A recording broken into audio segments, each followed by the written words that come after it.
sabe que para Heráclito contrarios como el día y la noche son una y la misma cosa en virtud de una doctrina central de su pensamiento. Y por lo tanto aquí Heráclito no se está pronunciando sobre alguna colateralidad o algo marginal para él. Como si fuera poco, decía, tenemos otros fragmentos de Heráclito. Este en particular es especialmente duro. Reza: Homero es digno de ser expulsado de las competiciones y azotado, y Antíloco de modo similar. Debo decir que Heráclito no solo tiene este tipo de pronunciamientos respecto de los poetas, sino también respecto de algunos otros filósofos. Sin embargo, lo he traído como ejemplo de las primeras apreciaciones que tenemos de los filósofos sobre los grandes poetas griegos. Que los poetas prestaron atención a algunas de estas críticas es algo que se deja ver ya en el siglo V, voy a saltar un poquito en el tiempo, en particular en la obra de Eurípides, que podemos caracterizar como un dramaturgo de la época de la Ilustración griega, del siglo V a.C. Allí, en uno de los parlamentos de una de sus obras, encontramos en boca de uno de sus personajes lo siguiente, y esto muestra que ya a esta altura el intercambio entre filósofos y poetas era lo suficientemente activo.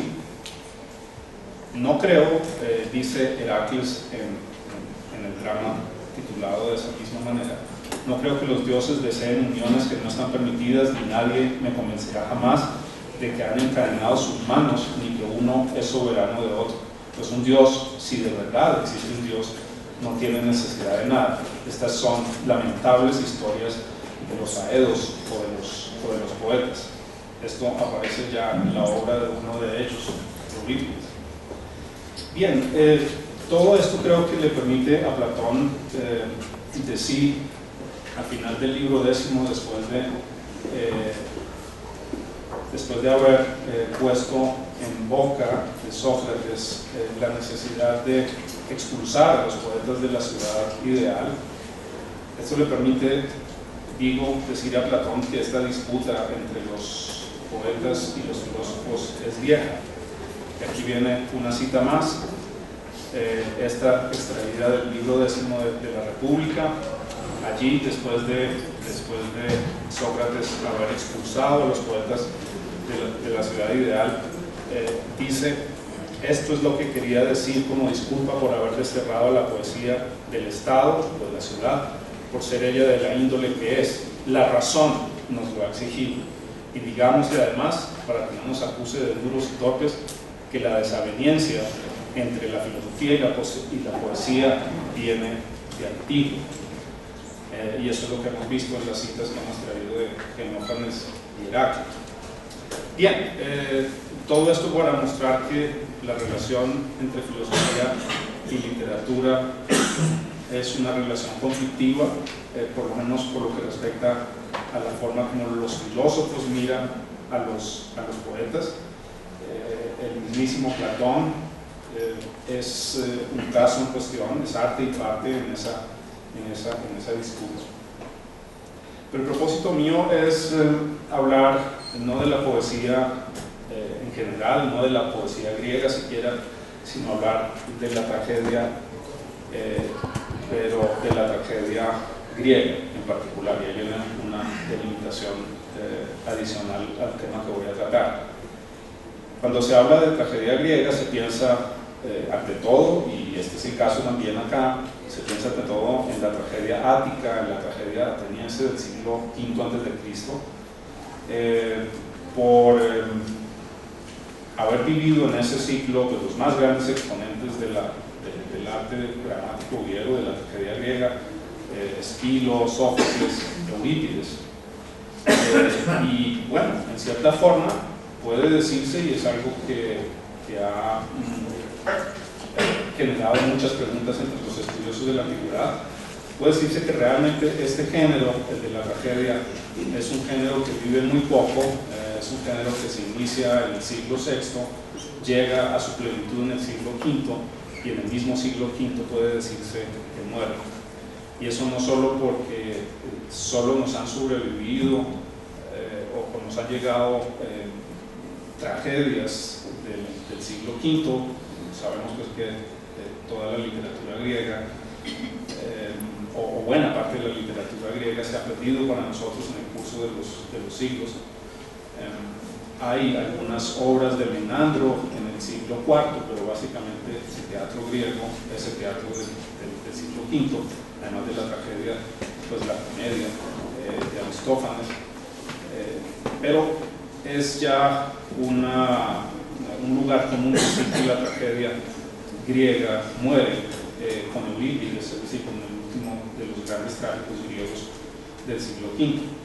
Y me voy a concentrar precisamente en la tragedia del siglo V y más exactamente en Sófocles y más exactamente en el Edipo Rey un poco más adelante. Pero permítanme decir por ahora que esta fecha que podemos dar como la fecha de la muerte de la tragedia, los finales del siglo V, es la misma fecha de la muerte de Sócrates, quien muere en el 399.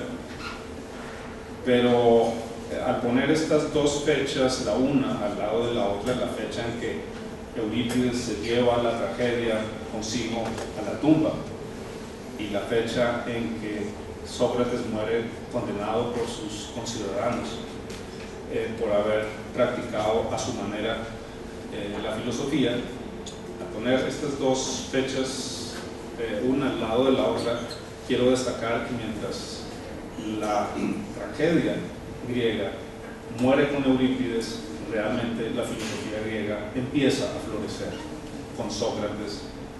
Es Platón, o son para nosotros Platón y Aristóteles, los exponentes, ¿sí?, de la filosofía clásica griega, y la filosofía como una expresión viva de la cultura de la antigüedad, pues llega hasta la antigüedad romana, hasta la filosofía helenística, de tal manera que la filosofía tiene todavía en el mundo antiguo una vida por delante, mientras que la tragedia va concluyendo la suya. Esto no ha sido para muchos filósofos ni para muchos estudiosos un hecho casual. Para muchos, y claro, el caso de Nietzsche es el más sonado y el más recordado, para muchos es Sócrates el principal culpable de la muerte de la tragedia, y si no Sócrates directamente, lo que podría llamarse el socratismo. Pero puede decirse que de las tesis fundamentales del socratismo se nutre básicamente la filosofía antigua, y repito, como parte de esa tradición filosófica que empieza a florecer después de la muerte de Sócrates, y por la muerte de Sócrates podría decirse, tenemos pues a Platón, tenemos a Aristóteles, tenemos las escuelas socráticas y tenemos el estoicismo, el escepticismo, incluso como escuelas filosóficas que en busca de legitimarse remiten una y otra vez a Sócrates como su figura tutelar. No me voy a extender sobre el asunto de la relación que Sócrates guarda con la muerte de la tragedia. Eso es un tema enorme, pero sí quiero decir una o dos cosas para ilustrar una idea frecuente según la cual la filosofía tiene una pena antitrágica.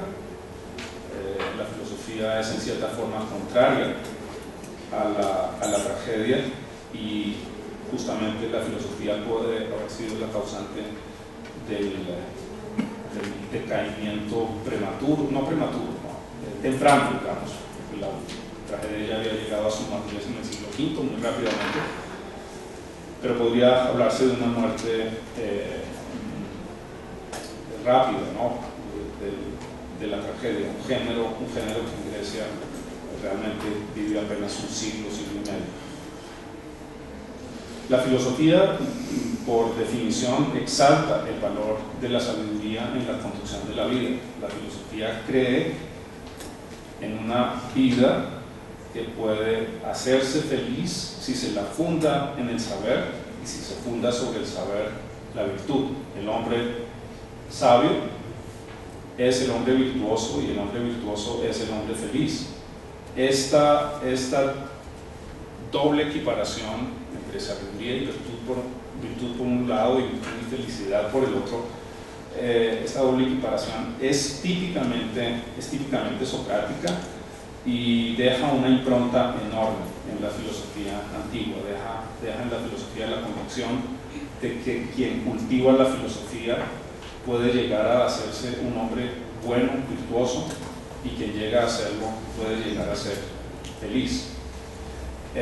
Como veremos un poco más adelante cuando examinemos la caracterización, la definición que da Aristóteles de la tragedia, veremos que la tragedia casi que en su propia definición contradice la ecuación que existe entre virtud y felicidad, la equiparación que Sócrates quiso establecer y que muchos filósofos posteriores quisieron afianzar. El ideal de vida que el filósofo promueve después de Sócrates es un ideal de dominio de sí, de control de la vida desde la razón, y por lo tanto su concepción del hombre lo lleva a anteponer esa imagen del hombre a una imagen posible del hombre como títere de los dioses o como simple juguete de los dioses, que es una de las interpretaciones que se puede dar de la condición humana en la tragedia griega, una apreciación, entre otras cosas, bastante unilateral, como espero que se vea también más adelante. También hay en esta oposición que se produce entre el socratismo y la tragedia, esa vieja idea ya presente en Jenofonte, según la cual el dios o los dioses no pueden ser concebidos como origen de ningún mal. Eso contradice el mismo concepto de Dios que tienen los filósofos, mientras que entre los poetas y especialmente entre los trágicos encontraríamos a los dioses como causa de muchos de los males que le acontecen a los héroes trágicos. Por lo tanto, hay también un antagonismo, una oposición en la concepción de lo divino entre los trágicos y los filósofos. Y así podría uno seguir sumando puntos de conflicto entre filosofía y tragedia.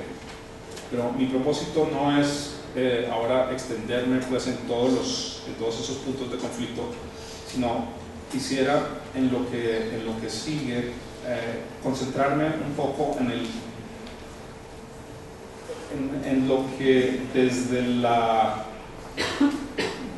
redacción de la poética de Aristóteles puede concebirse como el asunto central de la tragedia, y ese es el tema de la acción.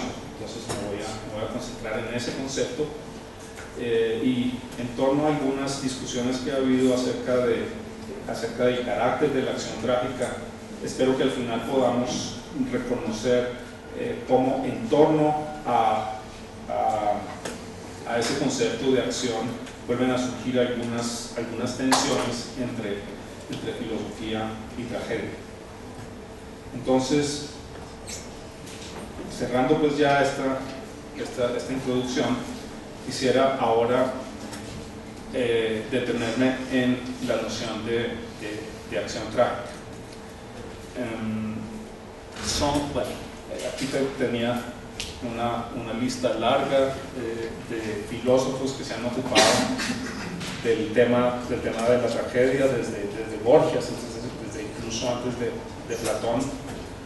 Tenemos ya en el famoso encomio a Helena, del cual nos ha quedado el cual ha sobrevivido para nosotros.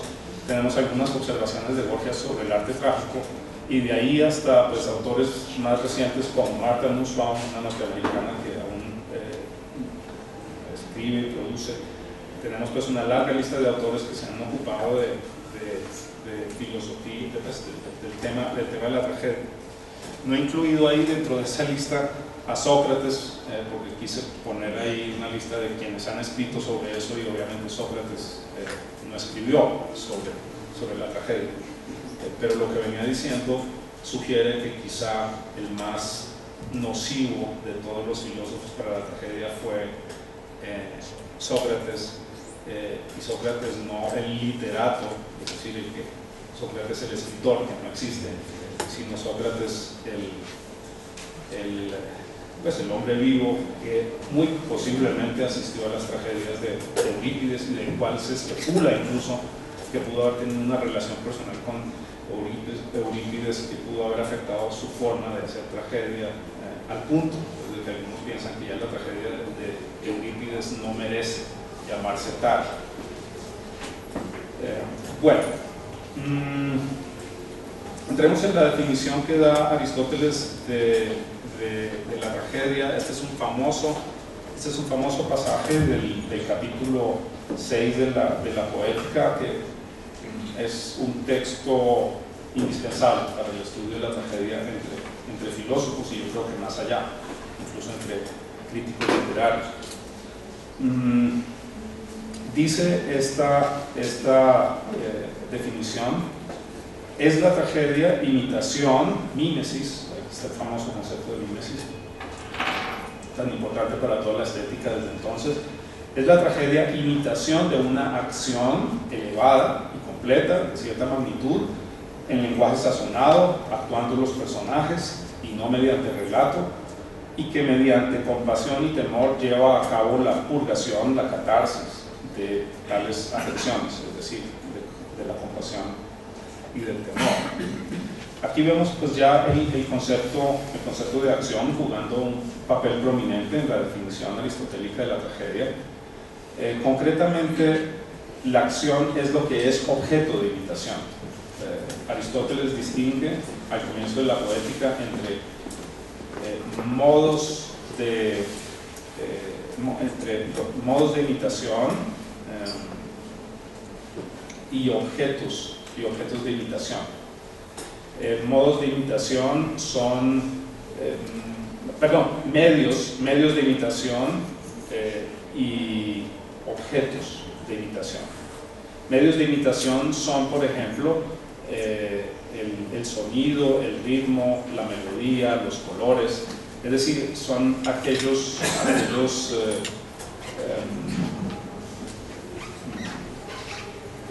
recursos que utiliza el poeta para representar lo que quiere representar, ¿no? Lo puede representar a través del movimiento de una danza, lo puede representar a través de la melodía de una música, a través del color de una pintura.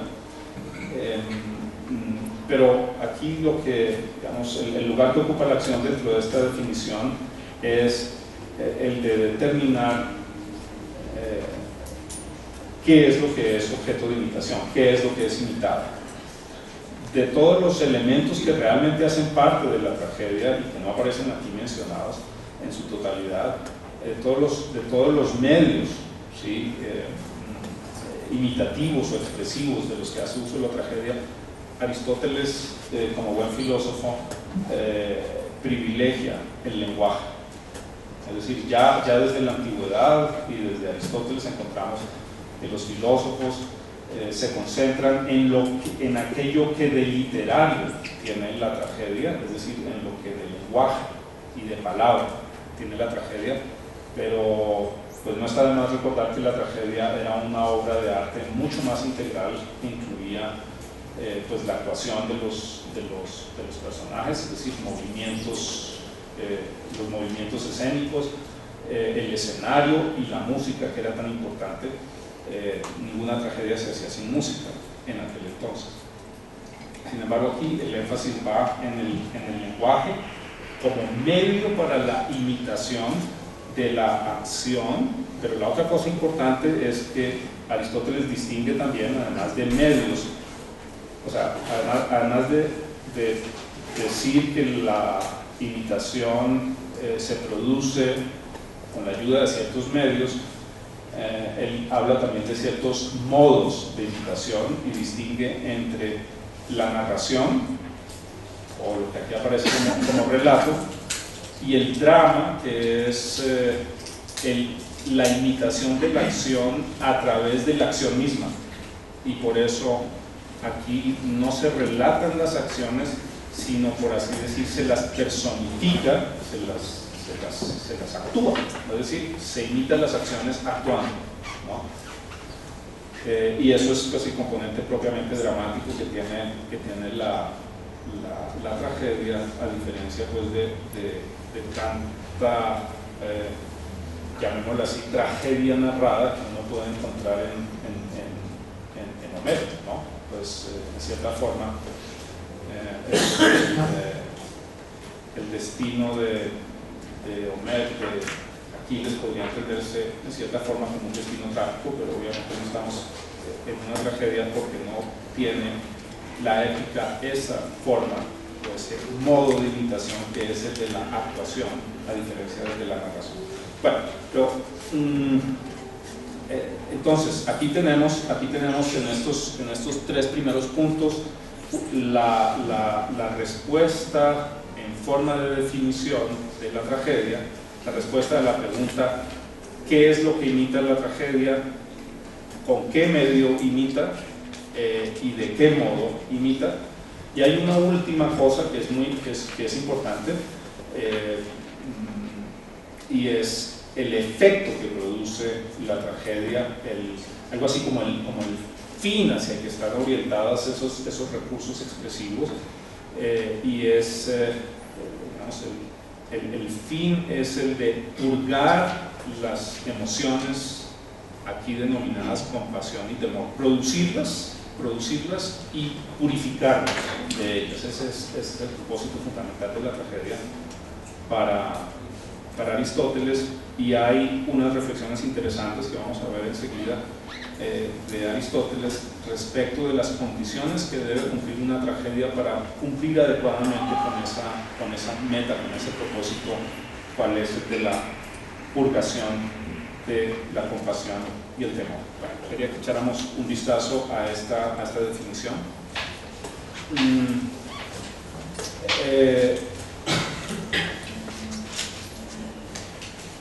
No resulta entonces extraño que, ocupando la acción un lugar tan importante en la definición de la tragedia para Aristóteles, pues él se ocupe un buen rato de la acción. El concepto de acción aparece repetidamente en la poética de Aristóteles, y pues no es mi propósito ser exhaustivo aquí trayendo pues, los lugares en los que Aristóteles habla sobre ello, sino escoger dos o tres que nos indiquen la importancia que tiene para Aristóteles la acción en la interpretación de la tragedia, y en particular me interesa resaltar la problemática de las causas de la acción o de lo que tiene un carácter explicativo en el momento de responder a la pregunta por qué se actúa como se actúa, o porque, de dónde surgen las acciones, cuál es su origen, cuál es su causa. Aquí, en este pasaje, nos dice Aristóteles lo siguiente: puesto que la tragedia es imitación de una acción, y esta supone algunos que actúan, estos son los actores, ¿no? ¿Sí? Que necesariamente serán tales o cuales, o bueno, esto que actúan es ambiguo, ¿no? entre el actor y el representado por el actor, que necesariamente serán tales o cuales por el carácter y el pensamiento. Dos son las causas naturales de las acciones: el pensamiento y el carácter, y a consecuencia de estas dos causas tienen éxito o fracasan todos. Entonces tenemos aquí dos causas de las acciones, y aquí habla mucho Aristóteles, el filósofo. Aristóteles tiene por fuera de la poética una teoría, una filosofía de la acción, y de esa filosofía de la acción él extrae esta reflexión, claro, tratando de guardar consonancia con lo que él advierte que está presente dentro de la tragedia. Entonces él dice, bueno, causas de las acciones son por un lado el carácter y por otro lado el pensamiento. Esas son las dos causas naturales de las acciones. Y a causa de esas, o en virtud de esas causas, y a consecuencia de estas, tienen éxito o fracasan todos. O sea, aquí un punto importante es también pues dejar en claro que la tragedia se concentra también en el éxito y en el fracaso, es decir, en la felicidad y el infortunio, en la dicha, en la desdicha de los actuantes, de quienes actúan. Entonces, aquí una cuestión muy importante para Aristóteles será la del nexo que guarde la acción con sus causas y la que guarde con la felicidad o la desdicha como consecuencias de las acciones. Y bien, por eso esta cita que traía. Ahora, sí. Unos pasajes más en los que se ve la importancia de la acción para Aristóteles. La imitación de la acción es la fábula o la trama, es una forma de traducir también. Pues llamo aquí trama o fábula, la palabra es mitos, ¿no? en griego, a la composición de los hechos. El más importante, Aristóteles está mencionando los elementos que componen toda tragedia. El más importante es la estructuración de los hechos, porque la tragedia es imitación, no de personas, sino de una acción y de una vida, y la felicidad e infelicidad están en la acción. ¿Sí? Bien. Sí, seguimos. Y los personajes son tales o cuales según el carácter, pero según las acciones felices o lo contrario. Así pues, y este es un punto importante, así pues, no actúan para imitar los caracteres, sino que revisten caracteres debería ser, ¿no? O sea, estamos hablando aquí de carácter como causa de la acción, ¿no? Tal persona tiene tal carácter, por tanto actúa de tal o cual manera. Sino que revisten los caracteres a causa de las acciones. Aquí hay una diferencia muy grande con la tragedia francesa, clásica, ¿no? Que se concentrará ya en la semblanza psicológica de los personajes. Ya uno más adelante no tiene la sensación clara de que lo importante son las acciones, sino lo importante es como la capacidad del dramaturgo de captar, ¿sí?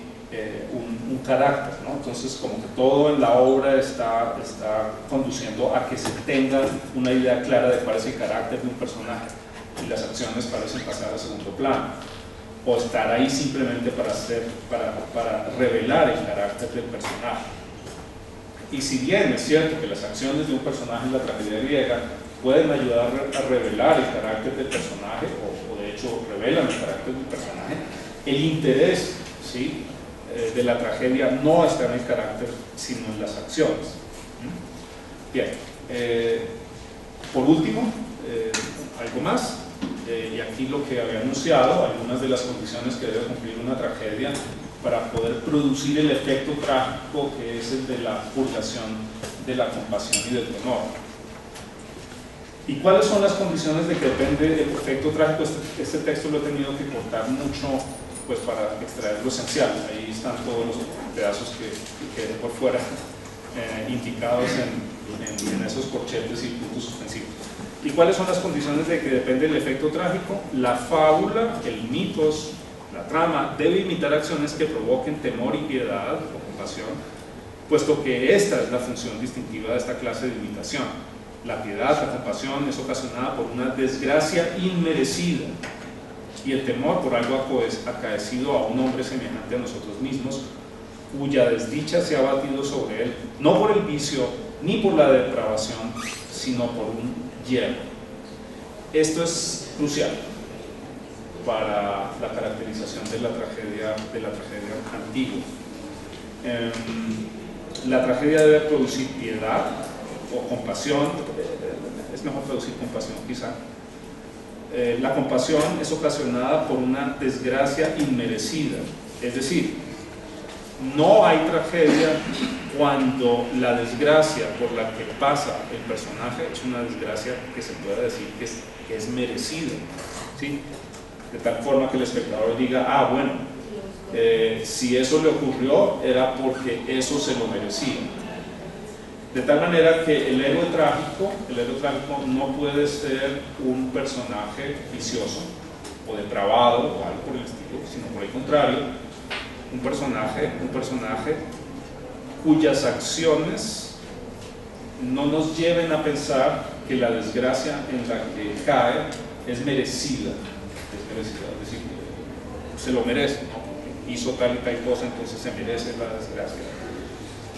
Y por eso pues se dice que cae este personaje en la desdicha no por el vicio ni la depravación, sino por un hierro. Es muy difícil traducir esa palabra, esta es la palabra famosa hamartía, el famoso error trágico. Entonces el héroe trágico no cae en desgracia por alguna falla de su carácter, digámoslo así, que lo lleva a su vez a incurrir en una cantidad de acciones poco virtuosas, sino por lo que aquí se llama un error.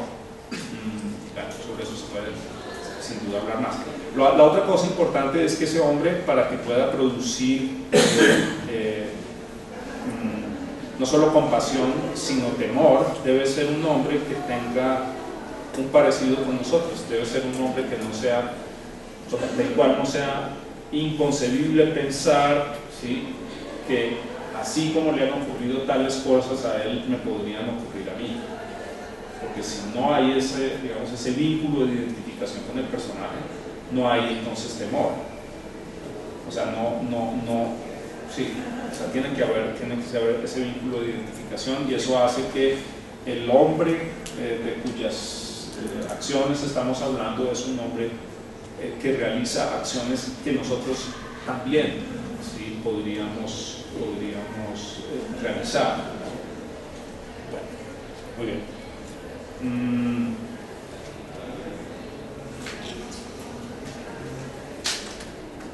Sí. Bien, ahora, por último, para cerrar esta presentación como de algunas ideas importantes dentro de la poética de Aristóteles, quisiera cerrar con una cita que trae un estudioso de la poética de Aristóteles, que dice lo siguiente. Voy a traducir. En esta cita él trata de conjeturar acerca del interés que podría haber tenido Aristóteles para haberse concentrado tanto en el asunto de la acción trágica. Él dice: es instructivo que Aristóteles tome como paradigma de la tragedia el Edipo Rey, y este hecho sugiere que es cierta ambigüedad en las acciones lo que le interesa. De un lado, una acción es el objeto de estados intencionales de un agente deliberante y de un agente que elige. La acción es eso que hacemos en el sentido de aquello que nosotros mismos pensamos que estamos haciendo, como seres que tenemos intenciones y que conectamos las intenciones con los actos que realizamos. Por otro lado, sin embargo, una acción es un acto, una acción es lo que hacemos en el sentido de lo que emerge como resultado de nuestra actividad intencional. Ahora podemos pasar a la siguiente. Las vidas trágicas representan la posibilidad, la eventualidad de una ruptura, ¿sí?, entre las acciones entendidas como expresiones del carácter y como expresiones de nuestras elecciones intencionales como agentes morales, y las acciones como eventos en un mundo objetivo que está por fuera de nuestro control como tales agentes, acciones que tienen una vida por sí mismas. Más aún, quizá el interés central de Aristóteles en la acción se siga el siguiente hecho de la distinción entre la culpa, bueno, yo no sé cómo traducir bien esto, ¿no?, entre la culpa por un lado y digamos, lo que es digno de ser lamentado o de ser deplorado. Sí, sí. Bueno, dejemos ese asunto ahí, culpa y guilt and blame, ¿sí? Culpa y reproche. Él trata de hacer una distinción acá. Cosman, ¿no? Este intérprete, esto no es una distinción que haga Aristóteles en su poema. Pero bueno, uno podría ponerse en el plan, como es el caso aquí con este intérprete norteamericano, uno podría ponerse en el plan de como especular por qué Aristóteles le da tal centralidad al concepto de la acción, y aquí la idea es que la acción tiene esa importancia para Aristóteles por el hecho de que la acción tiene como una doble faceta. Por un lado, la acción es el resultado de nuestras intenciones, pero por otro lado, la acción tiene unos resultados que van más allá de nuestras intenciones, y la acción, por así decir, lleva una vida propia, tal y como él lo pone acá. Es decir, en cierta forma somos dueños de nuestras acciones, pero en cierta forma las acciones tienen una vida propia que pueden llevarnos a sentir extrañeza, ¿sí? Frente a esas acciones, entendido por acciones aquí, lo que emerge de nuestras intenciones, ¿sí? Lo que emerge finalmente de esas acciones ya como hechos objetivos en el mundo que tienen una dinámica propia. Bueno, ahora, ya sé que no tengo mucho más tiempo, pero a lo que voy a llevar es a una cierta discusión que hay hoy por hoy sobre la acción trágica, ¿sí? Y algo que quiero decir encaminándome hacia allá es que Aristóteles deja en su poética algo por fuera que es muy importante para muchos de los intérpretes de la tragedia, y yo diría que era muy importante para los escritores dramáticos ellos mismos y para el público, y es el papel que juegan los dioses y el papel que juega el destino en la tragedia. En las definiciones que yo he dado, en las caracterizaciones que yo he ofrecido aquí de la acción trágica, no aparece por ningún lado en Aristóteles el tema de la intervención divina y el tema del destino. Tal vez si uno penetrara un poquito más en la noción de hierro trágico, en esa noción de hamartía, se daría cuenta que, cavando por ese lado, tendría uno que llegar a una particularidad de la tragedia griega, que es la siguiente, y es que el hierro trágico suele ser atribuido a un dios, en cuyo caso uno tendría que preguntarse quién es el que finalmente hierra. Pero así el hierro sea producido por un dios, no deja de ser el hierro de una gente, y aquí empiezan, digamos, los problemas para comprender adecuadamente la acción trágica. La acción trágica está concebida por la tragedia, por los trágicos, como una acción que está que tiene a la vez su origen en el carácter y en el pensamiento del personaje que actúa, pero tiene a la vez, ¿sí? A la vez, su origen en lo que uno podría llamar una intervención divina o un poder, llamémoslo sobrenatural, el del destino. Y la palabra a la que me estoy refiriendo acá implícitamente es la palabra griega daimon, que tiene esa doble significación de referirse a una divinidad de manera genérica, daimon, o de referirse también al destino de una persona. O sea, se puede traducir perfectamente, según el contexto, la palabra daimon de una u otra manera. Entonces veamos rápidamente qué papel juega el daimon en Edipo Rey. No sé en este momento qué tanto de la trama de Edipo Rey deba yo reproducir o recordarles. Voy a ir muy rápido por los hilos principales de la trama. Edipo es rey de una ciudad que se llama Tebas. A esa ciudad la castiga una plaga al comienzo de la tragedia, y se indaga o se consulta al oráculo de Delfos, se consulta a Apolo sobre el origen de esa plaga y lo que debe hacerse para eliminarla, y el oráculo sentencia que la causa de la plaga es que el asesinato del anterior rey de Tebas, de nombre Layo, el asesinato del que ha sido objeto, no ha sido expiado, no se ha encontrado su culpable, ni se ha vengado la muerte, por tanto, del rey Layo. Edipo, el actual rey, ¿sí?, entonces se pone en la búsqueda.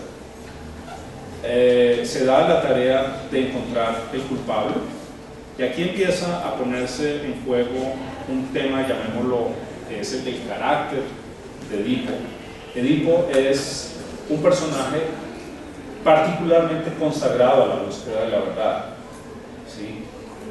Lo que él tiene de característico a lo largo de toda la obra es ese afán insobornable por ir detrás de la verdad de los hechos, por encontrar lo que realmente sucedió. Varias veces los personajes con los que él habla lo instan a que detenga su investigación, a que la interrumpa por su propio provecho, porque, bueno, creo que esto sí no será un misterio. La búsqueda de Edipo culmina en que Edipo se da cuenta que él mismo es el asesino del rey, cuya muerte debe expiarse, y ese personaje es su mismo padre, y bueno, ¿sí? Entonces, Edipo se pone a la búsqueda, llama a un adivino muy conocido de nombre Tiresias en Tebas. El adivino le sugiere, es el primero que le sugiere a Edipo que por favor no le pregunte por eso, ¿sí? Él dice, yo no soy el llamado, ¿sí?, a hacer ese tipo de tarea, o a dar ese tipo de declaraciones, o dar ese tipo de información. Se resiste, sin embargo, Edipo lo pone contra la pared, prácticamente lo amenaza, y finalmente él termina afirmando que el asesino de Layo es Edipo mismo. Él inmediatamente se ofende ante esa afirmación, conjetura una especie de conjura, ¿sí?, de la cual Tiresias hace parte, una conjura para destronarlo, para sacarlo de Tebas, y detrás de Tiresias estaría Creonte, que es su cuñado, si no estoy mal, a quien Edipo le pidió el favor de que fuera a consultar al oráculo qué era lo que estaba pasando. Entonces, como resultado de la declaración que da Tiresias, ¿sí?, de que Edipo es el culpable, entonces Edipo dice, ajá, Creonte contrató a Tiresias para dar este tipo de información, para desacreditarme, quitarme mi corona y expulsarme de la ciudad, porque la exigencia del oráculo consultado por Creonte es que el culpable de este crimen debe ser, cuando menos, expulsado de la ciudad. Bueno, bien, entonces Edipo empieza a investigar,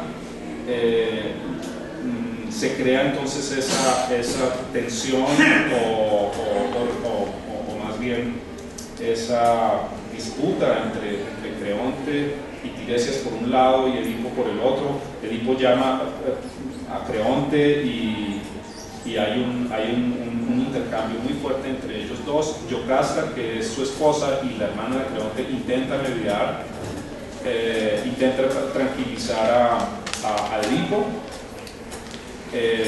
ridiculizando los augurios de los adivinos, y entonces le cuenta la historia. Ella le cuenta a Edipo la historia de una predicción que ha hecho el oráculo y que no se ha cumplido, según la cual el hijo de Yocasta y de Layo mataría a su padre, ¿sí?